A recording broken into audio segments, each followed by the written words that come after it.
Guys, so sorry, this is my voice hasn't quite recovered yet from being sick. This is the sharing your favorite recipe assignment for the Herb 101 module 6 class, week 1.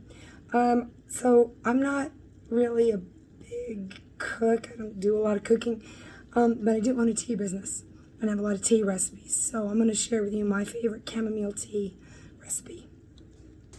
All right, so with this tea recipe, we have jasmine flowers right here.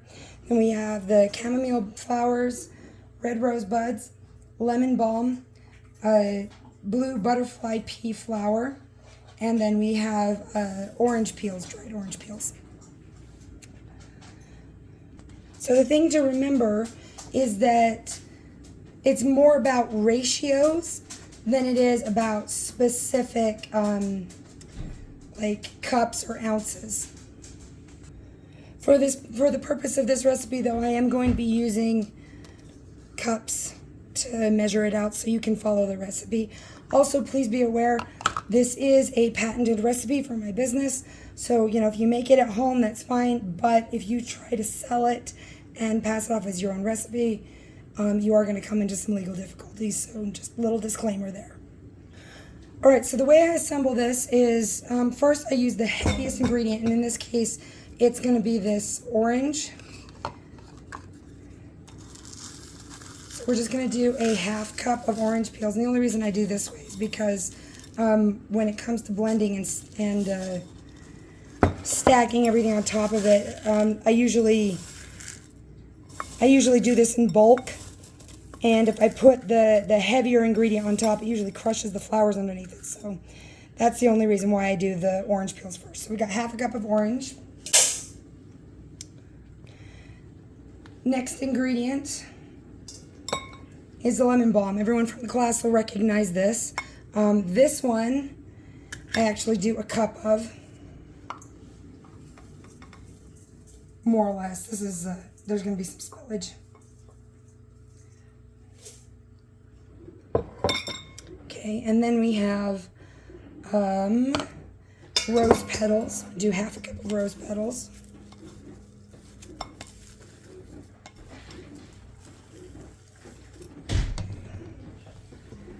Again, it doesn't have to be exact.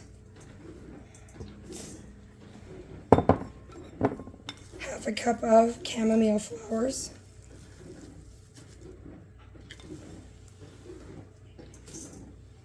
Half a cup of the jasmine flowers. And then half a cup of the blue butterfly peas. Now the blue butterfly peas, they don't really have any therapeutic effect.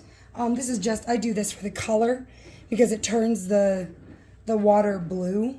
And then if you add just a little squirt of lemon, you can turn it purple.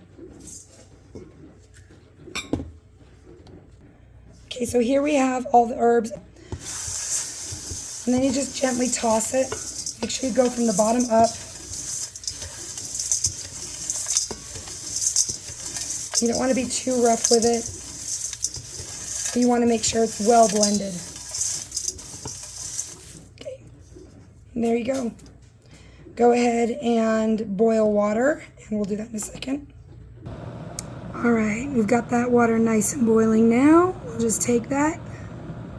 I've got my teapot here. Now this is a bigger pot, so I'm actually going to do more than I normally would for just one person. This will fill up about, I don't know, let's see, it's 28 ounce. So, 3 or 4 good cups. This is a teaspoon, by the way. It's just got a deeper bowl.